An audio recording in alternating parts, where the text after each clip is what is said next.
भारत में 28 मई को 28 मई 2023 को भारत की नई संसद का उद्घाटन भारत के प्रधानमंत्री माननीय नरेंद्र मोदी जी ने कर दिया।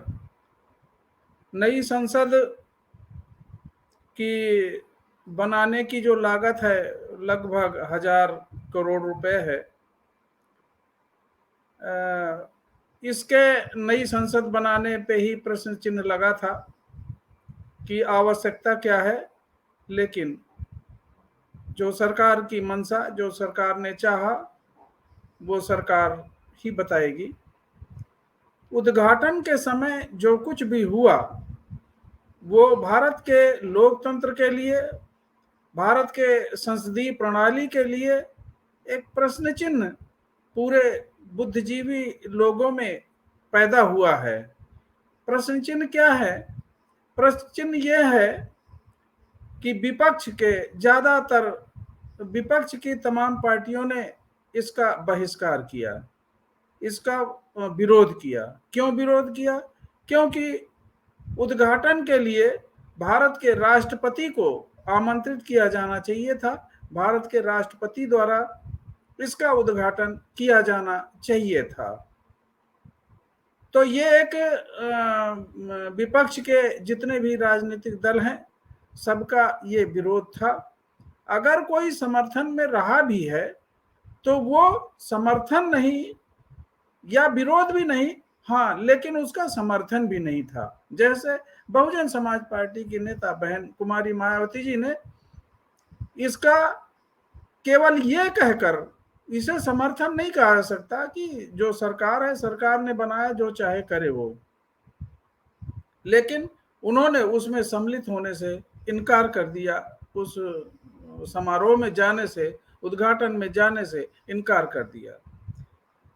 एक प्रश्न, एक तो यह बात कि राष्ट्रपति भारत की संसदीय प्रणाली, भारत की राज्य प्रमुख है और इतना बड़ा काम संसद का उद्घाटन जिसे पूरा देश संचालित होता है, जिसके द्वारा पूरा देश नियंत्रित होता है, उसमें राष्ट्रपति की अनुपस्थिति, राष्ट्रपति को अनदेखा करना, यह संसदीय प्रणाली के लिए एक प्रश्न चिन्ह जरूर लगता है। इसके अतिरिक्त उद्घाटन में जो क्रियाएं, जो प्रक्रियाएं या अनुष्ठान संपन्न किए गए वे लोकतंत्र के तो पक्षधर नहीं है। उससे सरकार की मंशा, सरकार की नीयत जरूर जाहिर होती है। जो प्रक्रियाएं या अनुष्ठान किए गए, भले उसमें सभी धर्मों के लोगों को, सभी धर्मों के जो मठाधीश हैं उनको बुलाया गया हो, उनका पाठ कराया गया हो, उनके मंत्रों का उच्चारण कराया गया हो, लेकिन मुख्य जो अनुष्ठान है वो हिंदू रीति के अनुसार, जिसमें माननीय प्रधानमंत्री जी सम्मिलित हैं। अन्य किसी धर्मों के जो अनुष्ठान है उसमें प्रधानमंत्री केवल दर्शक की भांति सुन रहे हैं, उसमें सम्मिलित नहीं है कहीं किसी अनुष्ठान में।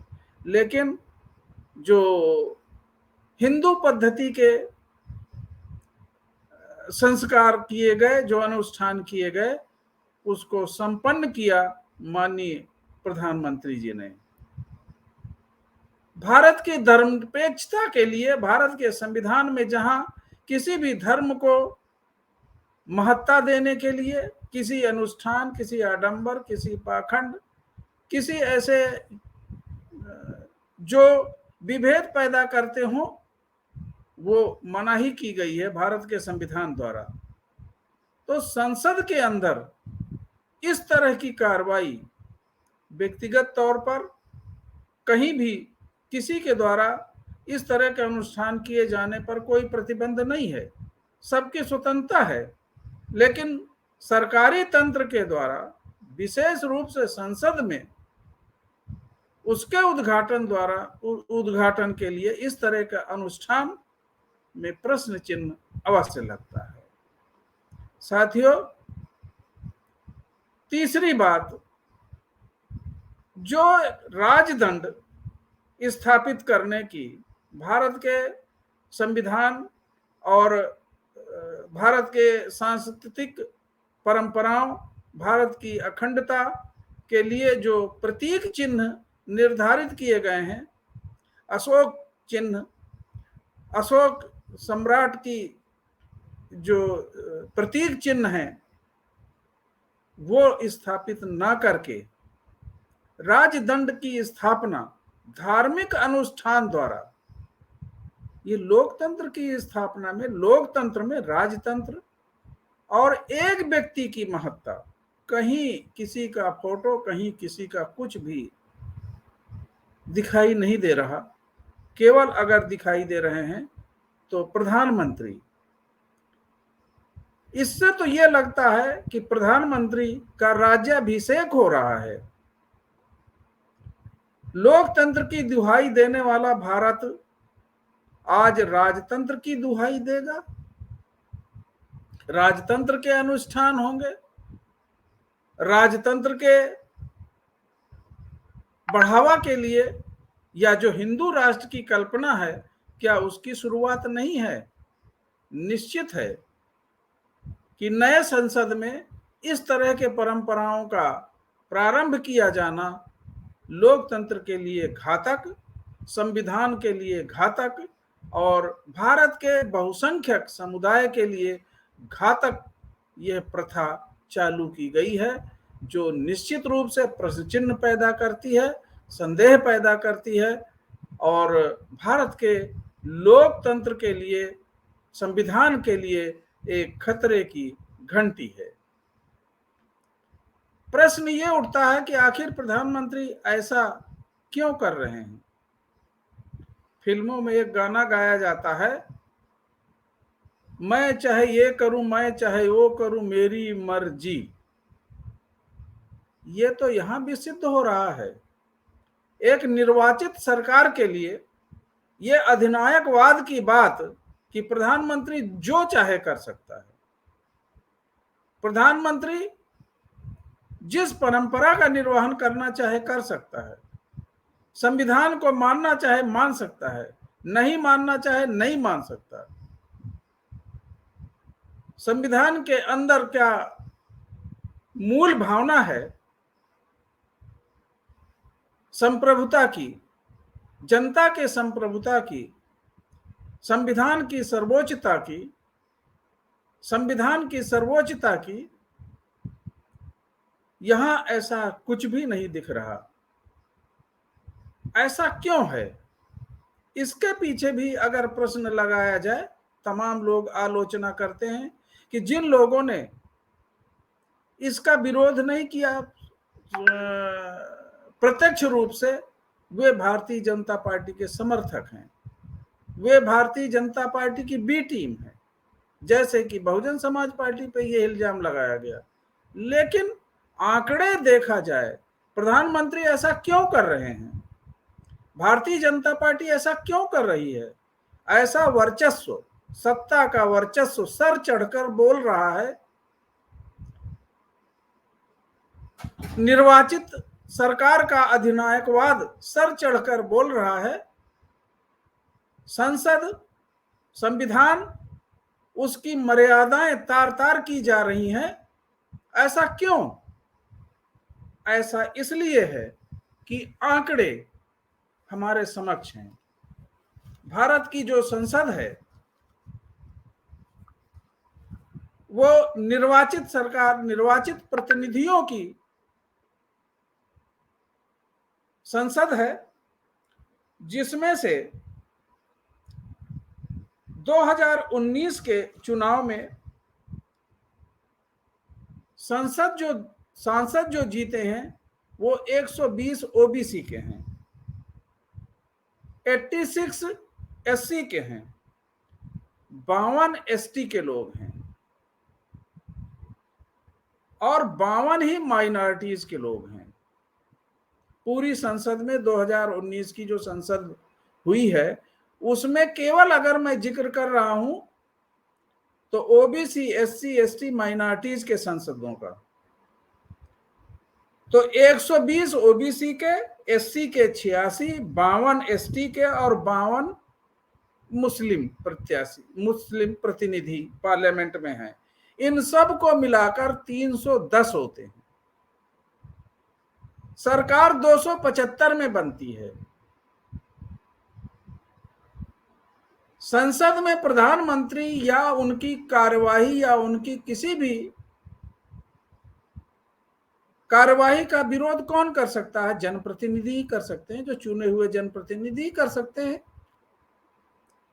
तो 310, 275 में सरकार बनती है, 310 केवल ओबीसी, एससी, एसटी, माइनॉरिटीज के हैं।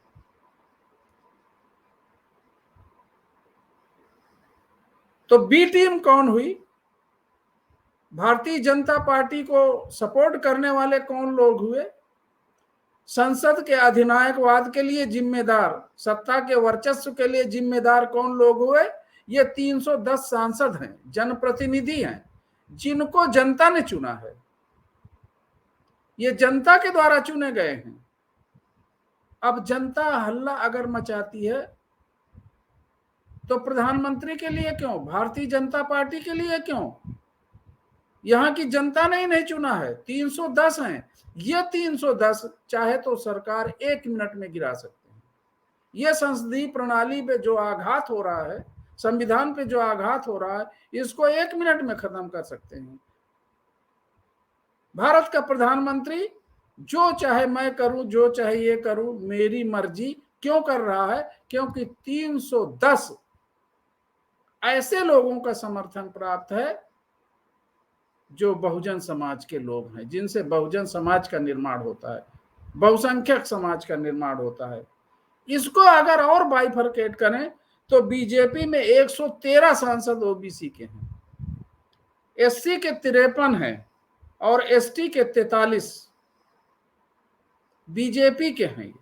209 बनते हैं, 209 अलग हट जाते हैं। हम 310 में से एक बात ना करें, 209 हट जाते हैं तो नरेंद्र मोदी की सरकार, बीजेपी की सरकार अभी 1 मिनट में गिर सकती है। जो ये इस तरह की परंपराएं चल रही है, नहीं हो सकती। बीजेपी की बी टीम कौन है? ये 209 चुने हुए प्रतिनिधि हैं और ये ओबीसी, एससी, एसटी के लोग हैं। अगर भारत में कुछ हो रहा है, अगर संविधान खतरे में है, अगर संसदीय प्रणाली का हनन हो रहा है, तो इन निर्वाचित प्रतिनिधियों के द्वारा, और ये निर्वाचित प्रतिनिधि सीधे जनता के द्वारा चुने गए हैं, जनता स्वयं जिम्मेदार है। अगर किसी पार्टी विशेष को, किसी उसके नेतृत्व को यह कहना कि बी टीम है, बीजेपी को जिताने वाली है, इनकी वजह से बीजेपी सत्ता में है, वे लोग, उनकी मानसिकता कहां तक उचित है, मैं उन पे प्रश्न चिन्ह लगाता हूं, बीजेपी पे नहीं।